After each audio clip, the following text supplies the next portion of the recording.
36, de Lucas 24, 36.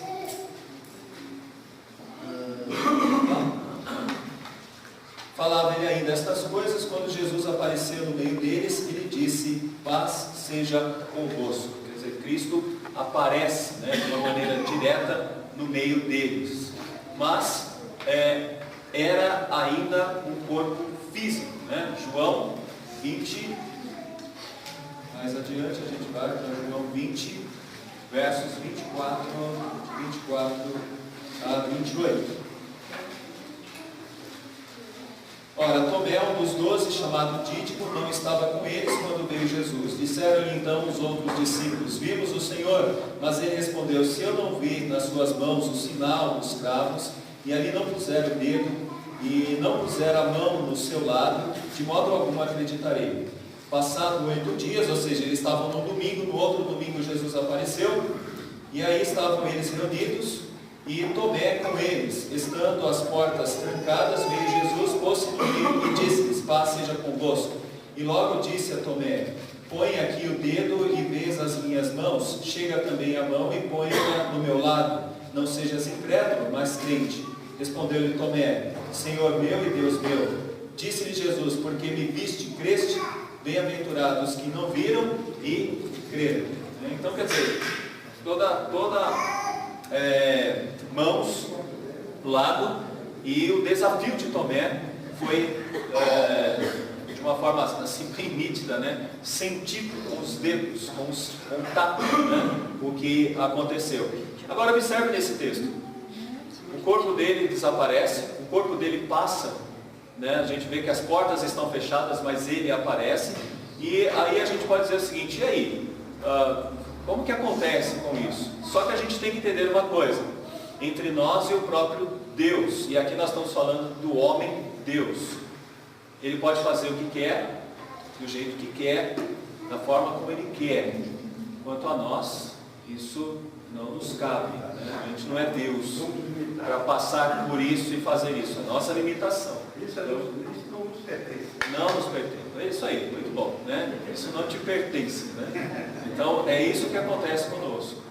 Então, alguns, por causa desse texto, dizem o seguinte: que na ressurreição nós seremos assim, seres que se teletransportam, que fazem coisas desse tipo, assim, de estar no lugar, daí depois, por exemplo, eu estou aqui em São Paulo e apareço do outro lado lá na Argentina. Argentina não, vamos para a Argentina. A gente aparece lá no Chile, Então, é como se isso pudesse acontecer conosco. Não temos base bíblica para isso.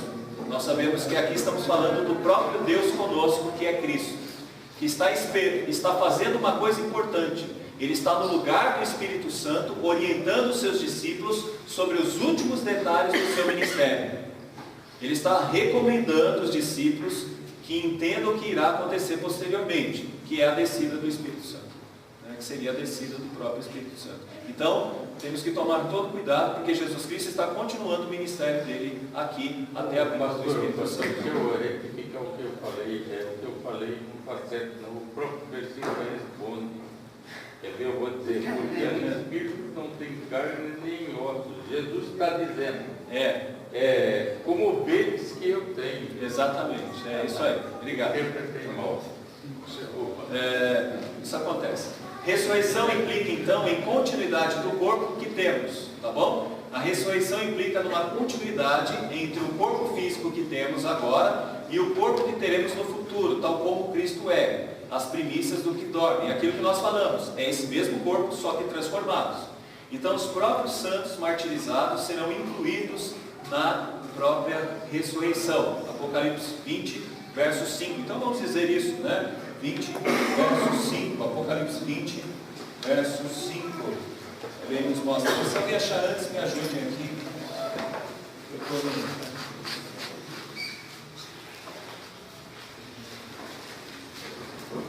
O restante dos mortos não morreram até se completassem os 1000 anos. Esta é a primeira ressurreição. Ou seja, aqueles que morreram em Cristo vão ressuscitar no retorno de Cristo, quando se completar então os 1000 anos. Mais uma coisa, haverá reconhecimento. Nós sabemos que haverá um reconhecimento mútuo, né? Vamos para Mateus 8, verso 11. Agora me ajudem aí, meus irmãos. Sejam rápidos aí, me ajudem. Mateus 8, 11. Digo-vos que muitos virão do Oriente e do Ocidente e tomarão lugares à mesa com Abraão, Isaque e Jacó no reino dos céus.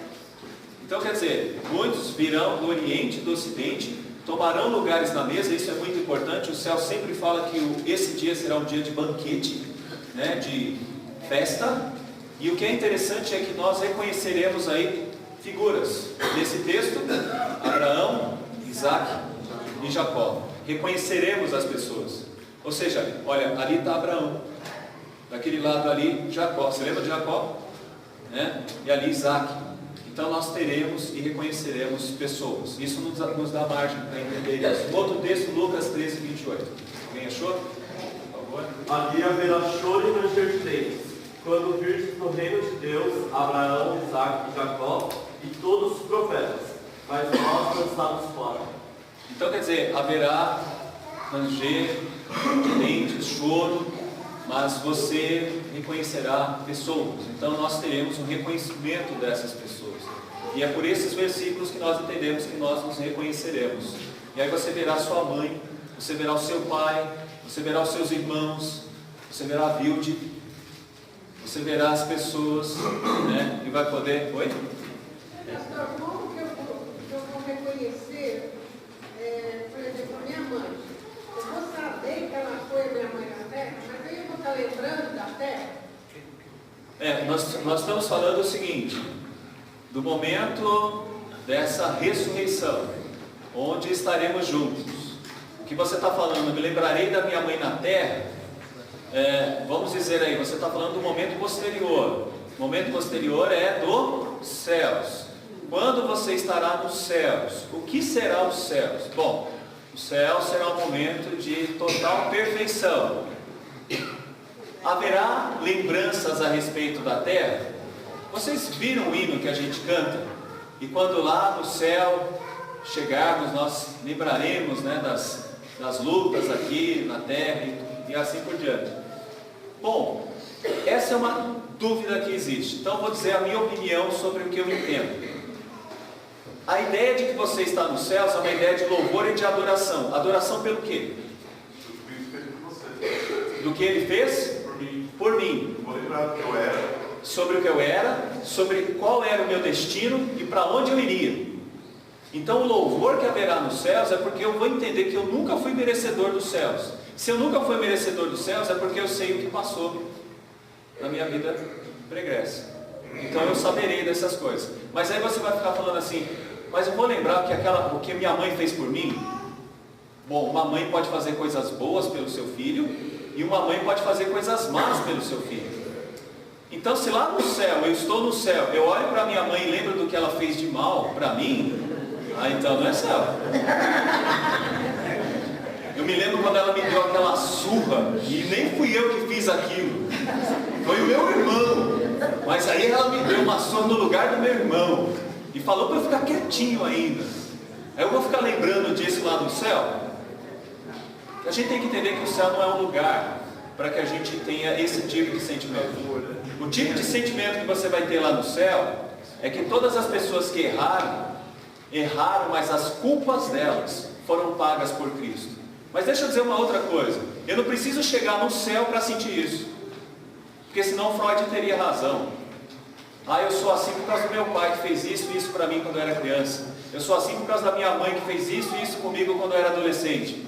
Um crente, ele sabe que desde agora, ele pode entender que seu pai e sua mãe são pecadores. E o que eles fizeram é porque eles estavam sob o poder do pecado. E nós, quando erramos, é por causa da luta contra o pecado. Nos céus não há espaço para isso. Há espaço para perdão. E há espaço para entender que em Cristo todos os nossos erros foram perdoados. Aqui na terra ainda não existe isso, mas lá no céu sim. Então se lá no céu tiver uma dificuldade como essa, de alguém que te fez o mal, de alguém que te causou o mal, é só você imaginar o seguinte: talvez uma pessoa que matou outra pessoa, alguém que matou uma outra pessoa, as duas se encontrarão lá no céu, o matador e o matado.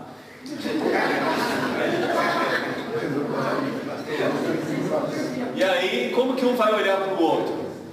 Um vai olhar para o outro com os olhos de Cristo. Então não haverá espaço para dizer, seu miserável, por que você fez aquilo? O momento mais bonito da minha vida, eu ia casar.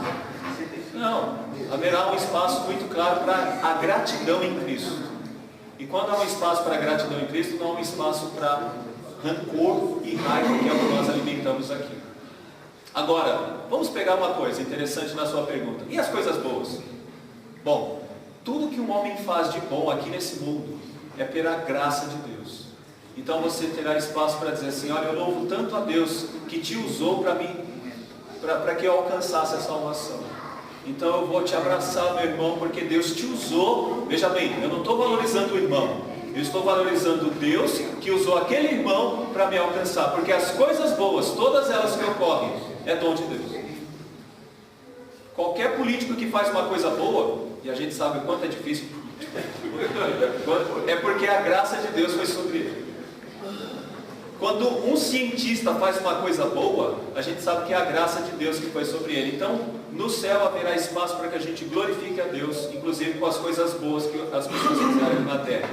Agora, tudo isso o que é? É a forma como a gente junta os versículos e chega nesse patamar, e chega nesse nível.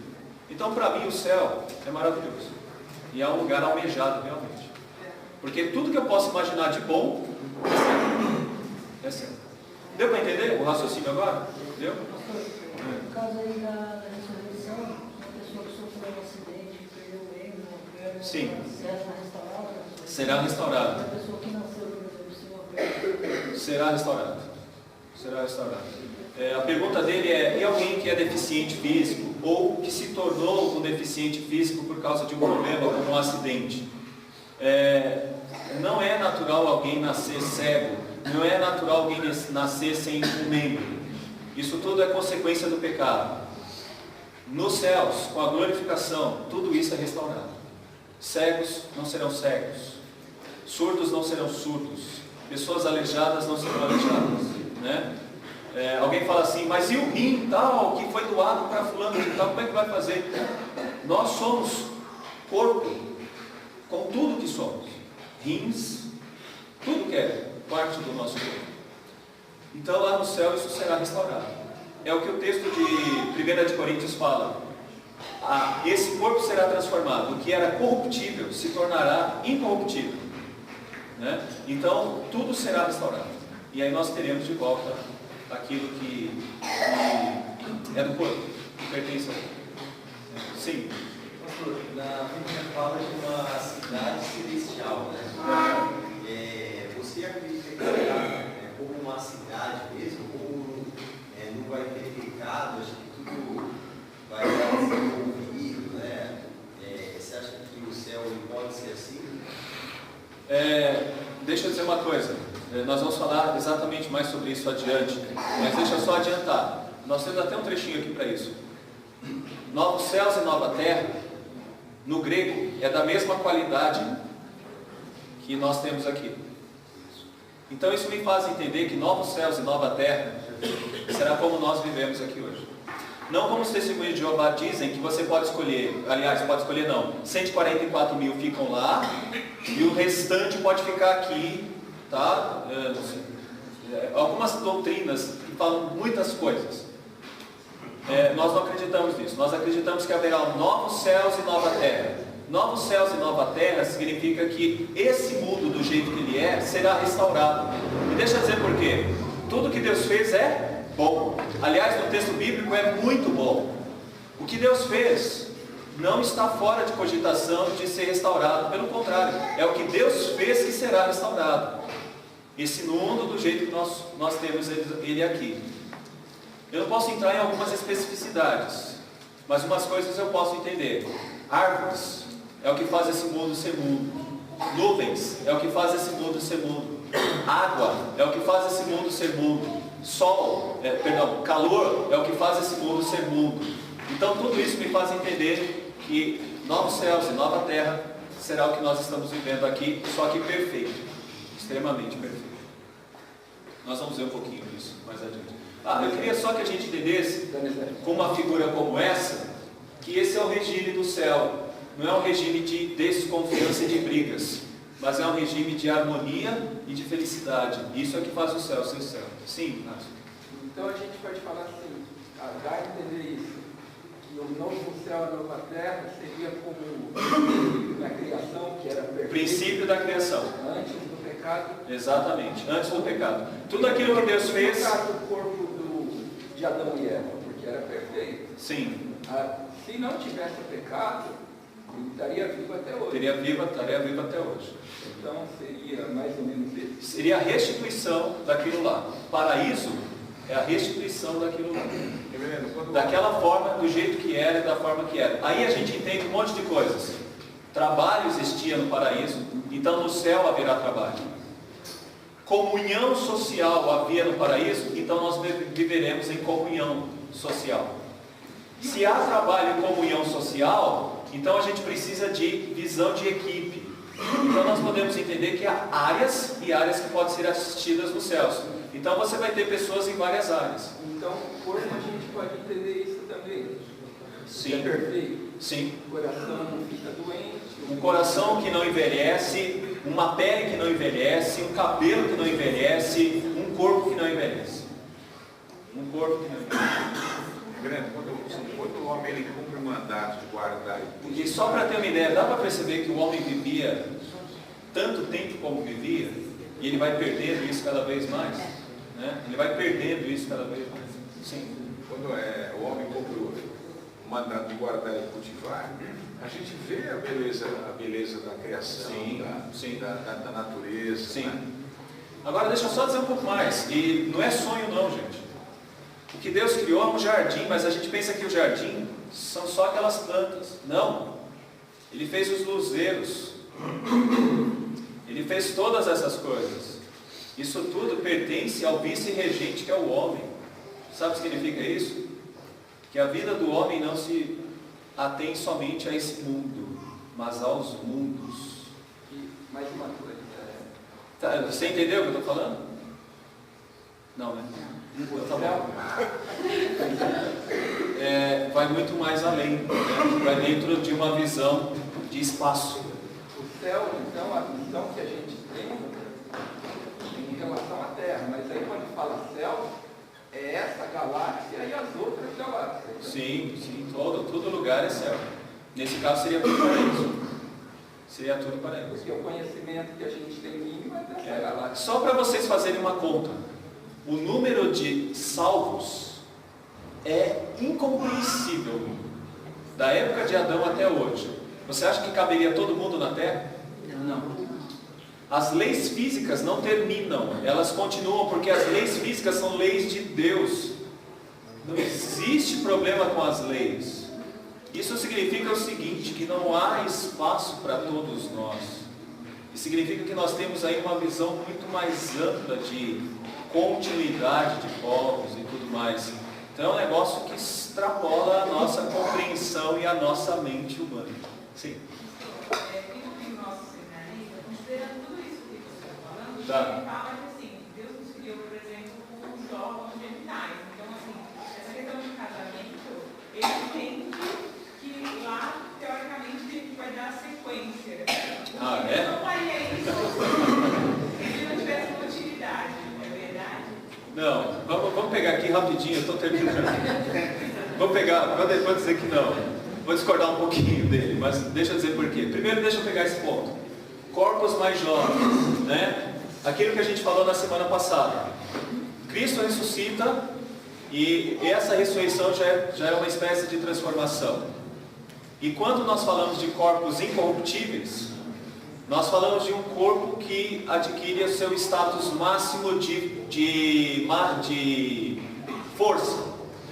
Nós fizemos uma conta aqui na semana passada e falamos em torno de 34 anos. Então vamos imaginar o seguinte: nos céus não há espaço para a gente ter uma pessoa assim ou assim.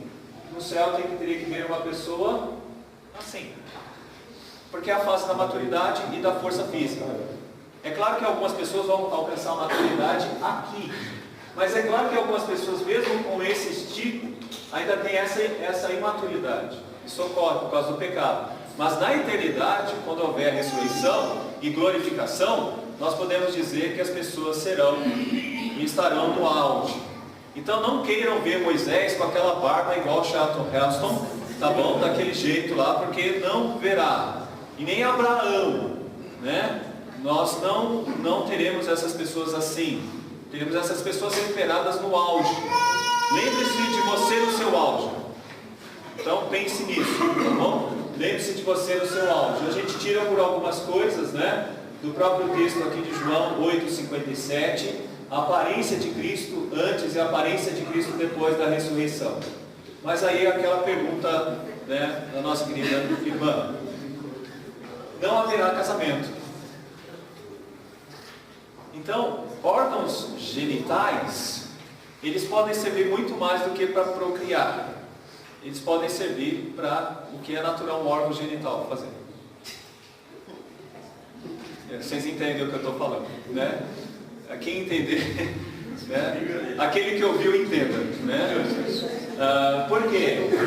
Mateus 22:30 diz que no céu seremos como anjos não casados. Não casados. Existem teorias que dizem que nós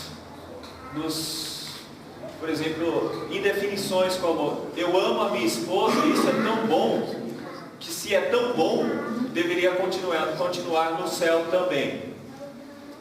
Bom, aí temos um problema, né? Quem casou 3 vezes vai ter um problemão lá. Estou vendo já no céu alguém dizendo unidunité, salamé minguê. Então, o que eu acho que é melhor a gente entender é aquilo que a gente já falou aqui. Casamento é temporário. Casamento ele dura até que a morte separe. Tem morte, acabou o casamento. É terreno. Casamento é temporário. Casamento não passa dessa vida. Por isso que isso é um incentivo para a gente não divorciar. Porque significa que enquanto estamos aqui, a gente tem que lutar com a pessoa que está do nosso lado até a morte. Porque é a nossa missão com essa pessoa, de entender, de compreender e de viver com essa pessoa. Daí uma pessoa viúva pode até casar de novo, mas pessoas separadas têm que tomar muito cuidado. Pessoas que se separam, pessoas que causam a separação, têm que tomar muito cuidado. Nós não entendemos que isso seja tão bom à luz da palavra de Deus, porque casamento tem que ser temporário. Então quando a gente olha para Mateus 22:30, diz que no céu nós seremos como anjos, não casados. É o texto de Mateus 22:30. Aí você fala assim: pastor, eu gosto tanto da minha esposa, eu gosto tanto dela, eu queria tanto tê-la na minha casinha do céu, na minha casinha de ouro. Aqui a gente mora num barraquinho, mas lá nós vamos morar numa casa linda. Então lá no céu, que a gente poderia ter a casa dos sonhos, a gente não vai estar juntos. Bom, o céu é um lugar onde todos nós estaremos felizes juntos, numa grande comunhão juntos. Não haverá espaço para dizer a minha casa é a casa do outro, né? Há uma grande comunhão, é nosso. Então é um lugar que esperamos e almejamos pela comunhão que teremos. É que o homem fica com a mente querendo formular, isso, pensar nas coisas lá. Exatamente. Mas ele não consegue. Não consegue. Nem olhos viram, nem mente consegue chegar a essa compreensão. Mas o grande problema, Davi, é quando as pessoas tentam fazer do céu esse mundo. E aí você tem um grande problema. Mas sabe qual é o problema pior? É quando as pessoas nem pensam no céu, mas pensam somente nesse mundo. Esse é o problema pior. Isso faz para querer ter um canto. Eu tenho uma casa lá no céu. Eu tenho uma casa.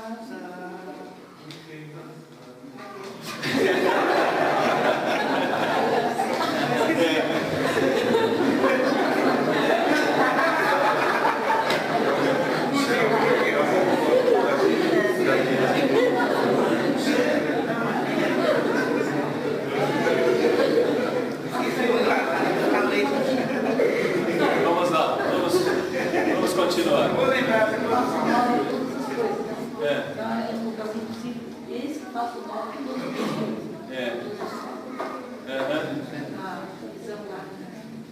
Esse faço novas todas as coisas. Quando você tem isso, você tem a ideia dos céus, onde, por exemplo, há uma renovação de todas as coisas. É o que a gente vai mostrar nesse aqui, ó. Toda a criação será renovada. Quando Adão pecou, Deus amaldiçoou o chão por causa dele, de modo que trouxe espinhos e cardos. E aí nós temos a maldição sobre a terra.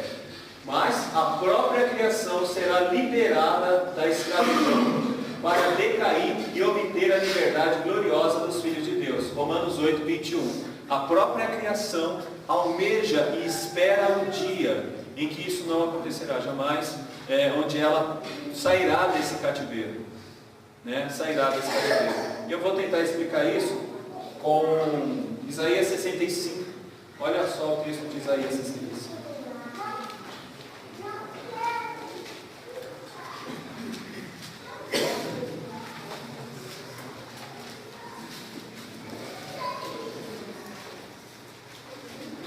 Isaías 65.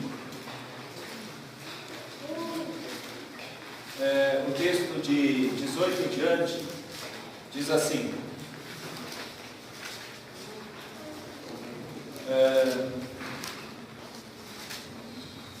bom, é um texto amplo, eu estou com pouco tempo, então eu vou para o... Mas vós folgareis e exultareis perpetuamente. Exatamente, podemos colocar isso, mas eu queria colocar aqui o 24 e o 25.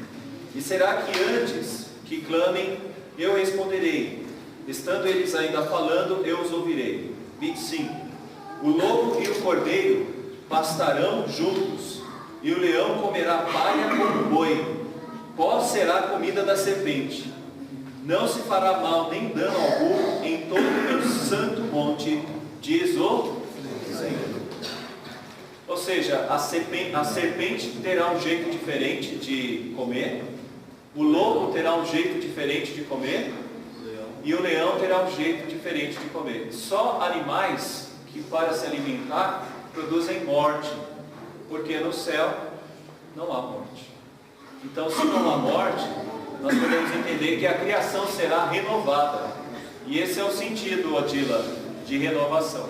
Primeiro, no 23, está dizendo que os seus filhos estarão com eles, né? No 23. Exatamente, não trabalharão debalde, não terão filhos para a calamidade, porque são a posteridade bendita do Senhor e os seus filhos estarão com eles. Então, quer dizer, continua uma grande família nos céus. Continua uma grande família. Filhos de filhos que são filhos de filhos, que são filhos de filhos, que são filhos de filhos. E pais, e pais, e pais, e pais. Então, esses textos nos ajudam a entender que no céu, o tipo de comida não é o churrasco. O tipo de alimentação não é um ser matando outro ser. Enquanto estamos aqui na terra é assim, imperfeito. Mas no céu será renovado. E o tipo de alimentação que teremos será uma alimentação diferente. Não sei se eu entendi. Mas lá não vai ter ovelha, não vai ter ouro. Vai. Vai ter? Vai. Vamos ter todos. É a criação de Deus. A criação de Deus. Mas eu posso dizer que você não vai ter medo da cobra. E está escrito assim: plantarão vinhas e comerão delas. Sim, está escrito aqui. Sim. Árvores. Casas e habitarão nelas. Árvores, coisas, todos esse tipo. Você terá uma vida como essa vida que nós temos aqui. Uma vida como nós teremos aqui. Não trabalharão de balde. Você não cansará. Você não cansará. Não se fadigará. Nós podemos dizer que o tipo de alimento que tem no céu é maravilhoso. Alguém vai dizer assim: mas não vai ter picanha no céu? Você não vai ter saudade, não vai ter tempo para ter saudade de picanha no céu. Você não vai ter saudade de ter esse tipo de gosto no céu. O céu é um lugar, é um lugar que não terá espaço para isso. Pessoal, ressurreição, o juízo, estão terminando. Os juízos, os mortos incrédulos serão levados para o julgamento, no dia do julgamento final. Embora a ênfase da Escritura esteja no fato de que os crentes experimentarão uma ressurreição física, existem algumas passagens que afirmam que os incrédulos também serão ressuscitados dos mortos, mas que eles vão enfrentar o julgamento final no momento em que são ressuscitados. Jesus claramente ensina que aqueles que fizeram mal virão para a ressurreição do juízo, João 5:29. Paulo também disse que ele acreditava que haverá uma ressurreição dos justos e dos injustos. Atos 24, 15, Mateus 25, 31 a 46 e Daniel 2, 12. Então, os injustos também serão ressuscitados e com este corpo eles passarão pelo juízo e sofrerão as tristezas do inferno no juízo. Esse é um outro tema, que é o juízo final. Vou para algumas aplicações, terminando assim o estudo de hoje. Primeira aplicação: o quanto acreditamos nisso? Essa é a primeira aplicação. O quanto acreditamos nisso?